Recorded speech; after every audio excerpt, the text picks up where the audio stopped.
Eh bien écoutez, pour cette vidéo, je vous propose quelque chose. On va plonger encore plus profond dans l'ignominie gauchiste. C'est-à-dire ces gens qui sont toujours prompts à défendre tout et tout le monde. Enfin, non, justement, pas tout le monde. Hein, si c'est la Nouvelle-France, alors là, oui, il y a toutes les excuses possibles. Le paternaliste de gauche, non, mais c'est pas leur peau, nanana, on sait, on sait. Hein, par contre, si c'est le français, alors là, le français est coupable de tout. Hein. Euh, Colonisation, etc. Bref, lui, on peut y aller à fond les ballons. Par contre, la Nouvelle-France, il faut la caresser dans le sens du poil. Et bien là, attention, flash info, Elsa Marcel, avocate et conseillère municipale à Saint-Denis, étonnant ça, s'oppose à l'incarcération des violeurs et déclare trouver les accusés sympathiques. C'est à vomir. Bien évidemment, je ne lui souhaite pas, personne lui souhaite de subir cette chose horrible, mais j'imagine que toutes les femmes qui ont subi cette horreur vont être ravies d'entendre ça.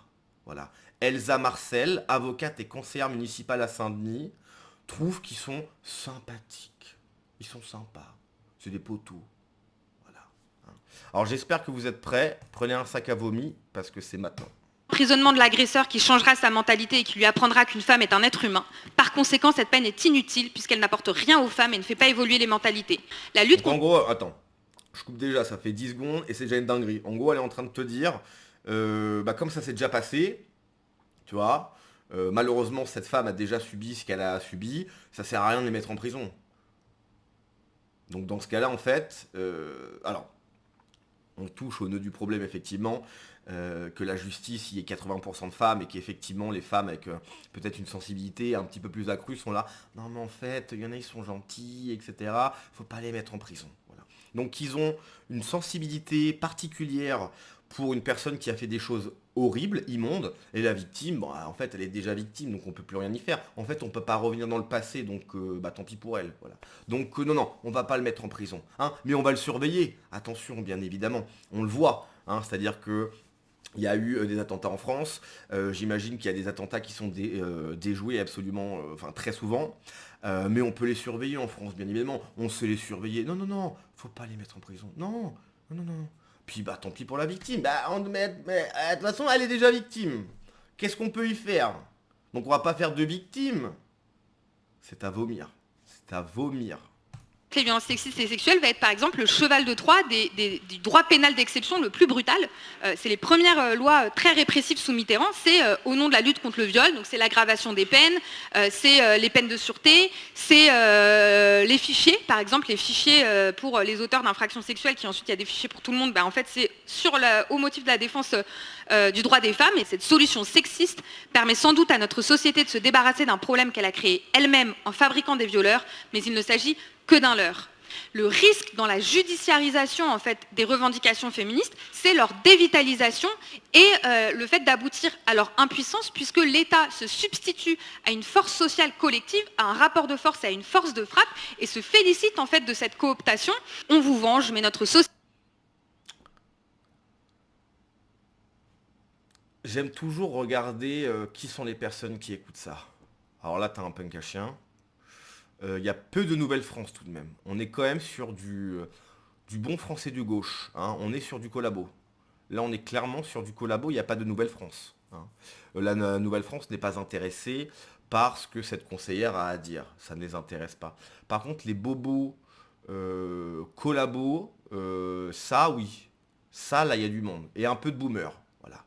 Donc, t'as du punk à chien, t'as du boomer, et surtout, t'as 100% de collabo. Hein. Elle est belle, la France. Société qui crée le viol et les oppressions de toutes sortes reste bien solide et bien debout. Continuez à nous faire confiance et à vous en remettre à nous.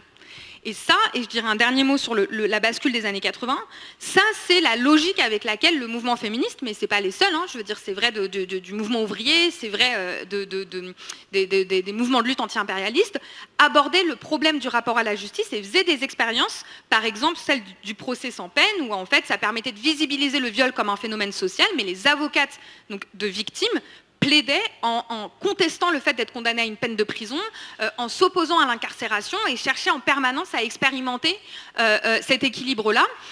Et c'est pour ça que j'essaye aussi de parler d'expérience politique extrajudiciaire.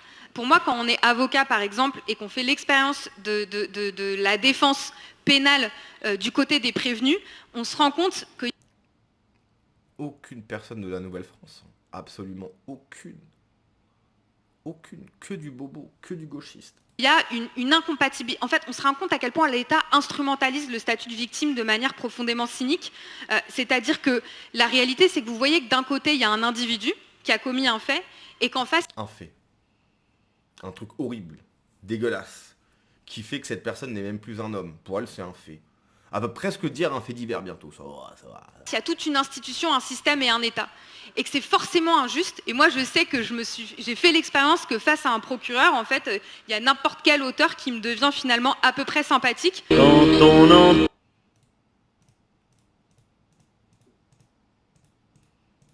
Voilà.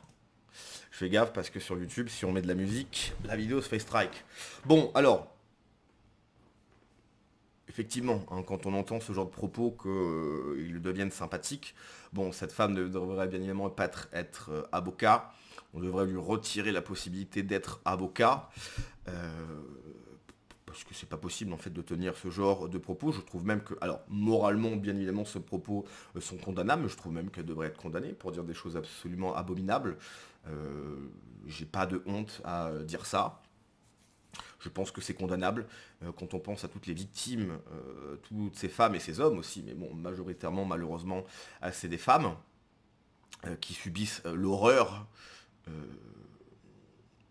Moi, à chaque fois que j'entends ça, je repense au film de... Peut-être que certains ne l'ont pas vu, mais je vous encourage à le voir. Je repense au film de Gaspard Noé, Irréversible, où il y a une scène absolument abominable dans une sorte de souterrain ou dans un tunnel, où on voit Monica Bellucci subir ce qu'on parle. Et en fait, la scène est abominable parce qu'il n'y a pas de cut. Et la scène, de mémoire, dure 5 minutes. Alors 5 minutes, tu dis que c'est pas long.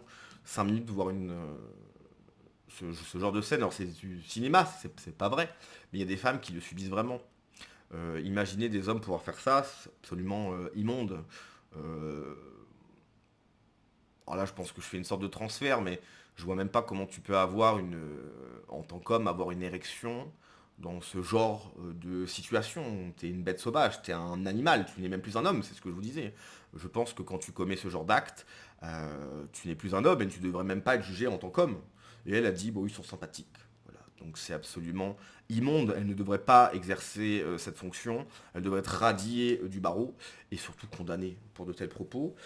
Quand on pense à l'histoire, à l'affaire Claire Giromini par exemple, qui a été lâchée par absolument toutes les féministes de gauche, encore une fois, pardon, féministe de gauche ça n'existe pas, soit tu es de gauche, soit tu es féministe, c'est totalement antinomique, ça ne va pas ensemble, tu peux pas être de gauche et féministe.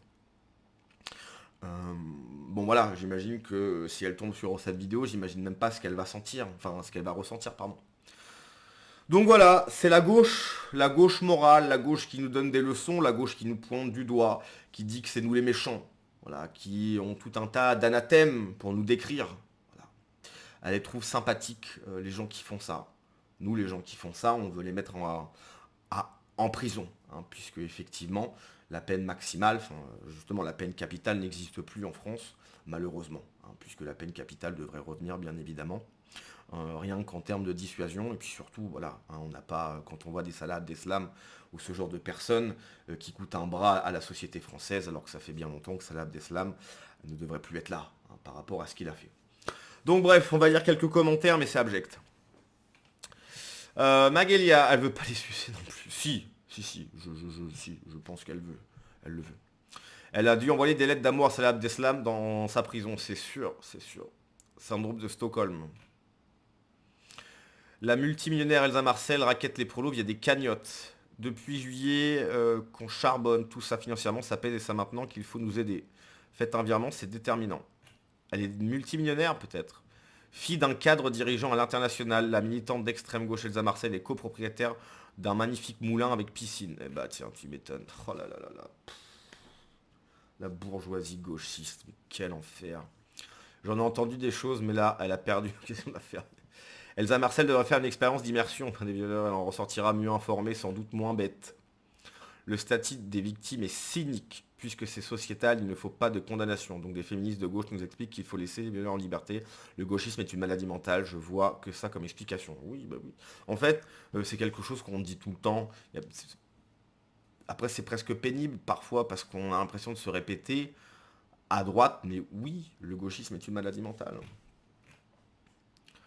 Une avocate est élue qui trouve les leurs sympathiques et refuse de les foutre en taule les à Marcel, t'es une vraie traître aux femmes, une complice des gages de la mairie de Barreau, quelle honte. Je suis totalement d'accord. Totalement d'accord. Bref, allez, on va se laisser là-dessus et je vous dis à la prochaine.